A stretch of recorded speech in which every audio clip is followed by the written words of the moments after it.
संजय जी। राधे राधे। राधे राधे महाराज जी। महाराज जी, ये तंत्र मंत्र कुछ लोगों के ऊपर लोग कर देते हैं, क्या ये ऐसा सच में होता है? ऐसा कुछ कुछ ऐसे विधान हैं जो तांत्रिक हैं, जो मंत्रों के ज्ञाता हैं। इसमें मारण है, वशीकरण है, उच्चाटन है, ये इसके विधान हैं। लेकिन ये उन्हीं के ऊपर काम करते हैं जो भगवान का भजन नहीं करते। जो भगवान का भजन करते हैं उनके ऊपर काम नहीं करते। अगर आप राधा राधा जपते हो, कृष्ण कृष्ण जपते हो, तो भगवान तुम्हारी रक्षा करेंगे। कोई भी तंत्र मंत्र तुम्हारे ऊपर काम नहीं करेगा। एक तांत्रिक था, तो वो शालिग्राम भगवान को चुटकियों से नचाता था ऐसे, और भक्त का नाटक करता था। तो भक्त लोग बड़े, जो देखने वाले, यार भगवान इसके बस में है, जैसा चाहता वैसा नचाता है। तो एक भजनानंदी संत थे, उनके पास कई लोग भजन करते, तो उन्होंने आकर बताया कि वो ऐसा बोले, भक्त कभी ऐसा कर ही नहीं सकता। भक्त भगवान को प्रदर्शन थोड़ी करेगा, वो तो आराधना की वस्तु है। तो फिर उन्होंने कहा, महाराज ये तो बड़ा गलत हो रहा है, समाज भ्रमित हो रहा है। बोले आपको चलना चाहिए। वो गए और खड़े हो गए, और दिखा भाई, वो चुटकी बजावे कुछ नहीं। जब 100 का स्वभाव शेर हो जाता है ना, तो फिर कुछ नहीं चलता। और उनके पास भजन था, और ये मंत्र का तांत्रिक था। तो इसने जब देखा कि यही बाबा जी आए और इसी कारण हुआ, तो उनसे कहा चले जाओ। तो उनका ये नाटक बंद कर, भोले भाले लोगों को तू ऐसे तंत्र के द्वारा लुभायमान करता है और पैसे इकट्ठा करता है। अब सारे समाज में उसकी बेइज्जती हुई, तो उसने शाम के अनुष्ठान किया मारण का। मारण का प्रयोग किया। वो खप्पर में आग की तरह जलती हुई उन महात्मा की तरफ बढ़ी, लेकिन उनकी देहरी की परिक्रमा करके बस खड़ी रही। कृत्या भी कहते हैं शास्त्रीय भाषा में, कृत्या, मारण, ऐसे नामों से उच्चारण किया जाता है। तो उन महात्मा ने कहा, मैं कोई दोषी हूं क्या? सब में भगवान वास करते, तू भी भगवत स्वरूप है। उसी के द्वारा प्रकट की हुई कृत्या, उसी को जाकर पटक दिया उल्टी खून की। और जब उन शिष्यों ने कहा, महाराज मर जाएगा, आप कृपा करके चलो, बस राम राम राम राम राम, खत्म कृत्या। सब अंतर ध्यान हो गई। तो उनका बेटा, अब समझ जा। तो कान पकड़ा, उस शिष्य बन गए महात्मा को, ईमानदारी से भजन करने लगे। तो तंत्र होता है, मंत्रों में ऐसी ताकत है कि मारण, वशीकरण, उच्चाटन ये सब हो सकता है। लेकिन ये उन्हीं के ऊपर होता है जो भगवान का नाम जप नहीं करते। अगर नाम जप कर रहे हो तो तुम्हारे ऊपर मारण, वशीकरण, उच्चाटन ये सब कुछ नहीं होगा। भगवान के नाम में अपार सामर्थ्य है।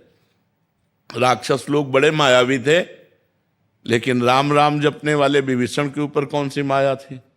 हनुमान जी के ऊपर कौन सी माया उन्होंने डाल दी? कुछ नहीं कर पाए। सिया जी के ऊपर कौन सी माया डाल दी? जो भगवान में चित्त जोड़े हुए हैं उनके ऊपर माया का कोई प्रभाव नहीं पड़ता है। ये तंत्र मंत्र तो बहुत छोटी सी बात है। एक बड़ा तांत्रिक था, वो सन्यासियों को परेशान करता था। तो धर्म सम्राट करपात्री जी उनके पास गए और कहा, नारायण नारायण नारायण, और कहा जितनी तेरे में ताकत हो अब लगा तंत्र की। चरणों में गिर गया था। बोले आपके ऊपर हमारा तंत्र कोई काम नहीं करेगा। जहाँ नारायण नाम है, राम नाम है, कृष्ण नाम है, राधा नाम है, हरि नाम है, जहाँ पाप करने वाले लोग हैं उन्हीं के ऊपर उनका प्रभाव पड़ता है। ऐसा है कि तुम्हारे ऊपर अगर तंत्र कर दिया जाए तो तुम परेशान हो जाओगे। तुम्हारे ऊपर मारण लगा दिया जाए तो 10 दिन में मर जाओगे। अगर 1 दिन का लगा तो 1 दिन में मर जाओगे, 1 महीने का लगा तो 1 महीने में मर जाओगे। ऐसे हैं, मंत्रों का प्रभाव है। पर वो अच्छे से अनुष्ठान करेगा तब आपके ऊपर प्रभाव पड़ेगा। महाराज जी, जिनके ऊपर ऐसा हो गया है, उनके परिवार वालों को लगता है कि इसके ऊपर हो गया, तो अब वो क्या करें? भगवान का नाम कीर्तन घर में करवावें और भगवान की कथा, भगवान का नाम जप करें, सब ठीक हो जाएगा। को अलग से संकल्प करना पड़ेगा या ऐसे ही हो जाए? ऐसे ही शुरू कर दे। ऐसे 1 घंटा नाम कीर्तन करवावे, नाम जप करे, भगवान की कथा, भगवान शालिग्राम विराजमान कर ले।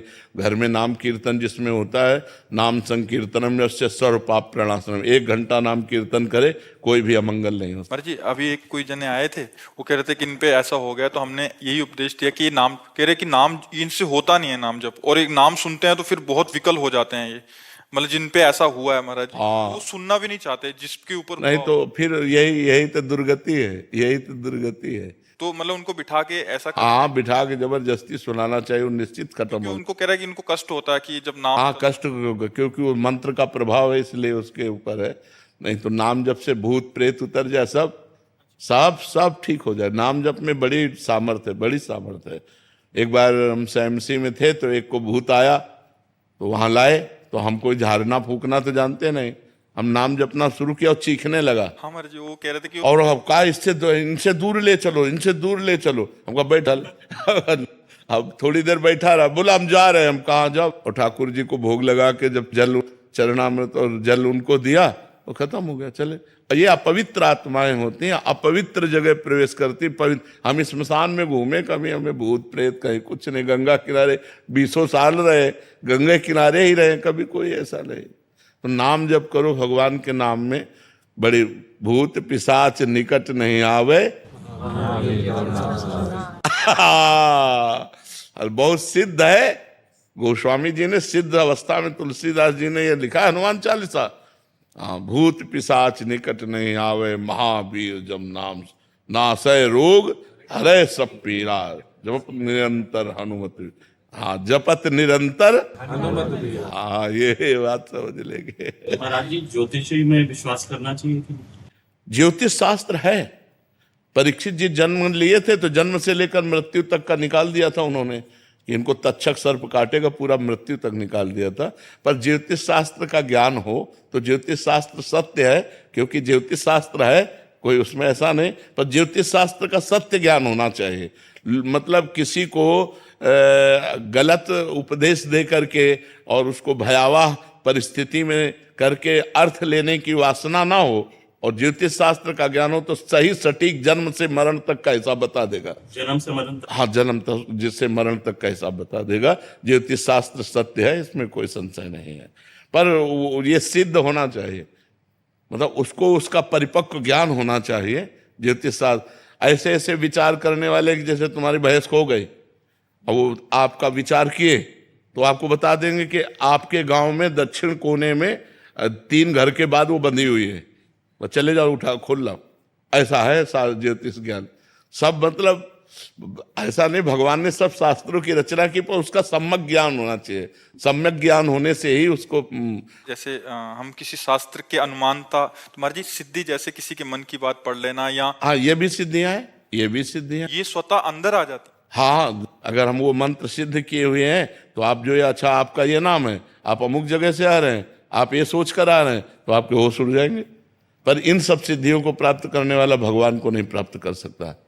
इसलिए कभी भगवान को प्राप्त करने वाले में आप कोई सिद्धि नहीं देखेंगे। ये सब शांत एकदम साधारण पुरुष, वो सब रिद्धि सिद्धि पेरे बहुआई, बुद्धि लोभ दिखावे भाई, होए बुद्धि जो परम सयानी, तिंतन चितई न अनहित जानी। वो अनहित कर देंगे, वो भगवत प्राप्ति नहीं होने देंगी। इसीलिए जो सिद्ध संत होते हैं वो भगवान के प्रेम में डूबते हैं, इन सिद्धियों के चक्कर में नहीं पड़ते हैं। ये सिद्धियां तो बहुत छोटे से थोड़े वजन में आ जाती हैं कि आप क्या सोच रहे हैं, आपका क्या नाम है, आप कहाँ से आए हैं, ये बहुत छोटी मोटी बातें हैं, ये कोई बड़ी बात नहीं है। इन सब बातों को तो बहुत क्रॉस करके तब आगे बढ़ा जाता है परमार्थ में। अगर इसको स्वीकार कर ले तो फिर भगवान के दर्शन और भगवान का प्रेम नहीं मिलता। तो ये जीवन भगवान के दर्शन के लिए कि तुम्हारे मन की बात जानने के लिए? अपने मन की बात जान करके तो जिंदगी बर्बाद हो रही है, औरों के मन की बात जान करके इतना बोझा कौन लोग ढोए। महाराज जी, और भी सिद्धियां होती हैं? बहुत सिद्धियां होती हैं। महाराज जी, आपने बताया था कि जल पे चलना। हाँ, जल को स्तंभित करके चलना, पहाड़ में भी प्रवेश कर जाना, एक ही समय में कई जगह उपस्थित हो जाना, एक ही ये बड़ी सिद्धियां हैं। एक ही समय में कई जगह उपस्थित हो जाना, बहुत दूर की बात सुन लेना, तुम्हारे मन की बात जान लेना, कहाँ कौन सा धन गड़ा है, इन सब बातों को जान लेना। तो है तो सब मायाकृत ही, परमात्मा कृत थोड़ी है। ऐसे किया और रुपए के सिक्के चांदी के गिर रहे हैं, ढेर के ढेर, ये सबने देखे सिद्धियां। ऐसे कर दिया और पूछा तुमसे कि कौन से सुगंध चाहिए, मान लो आपने कहा केवड़ा, ऐसे कर दिया पूरा वातावरण केवड़ा का, बिना छिड़के। तुरंत दूसरे ने कहा हमको मोगरा, तो मोगरा। ऐसी सिद्धियां बहुत से हमने देखे संतों की सिद्धियां, पर उससे भगवत प्राप्ति नहीं होती।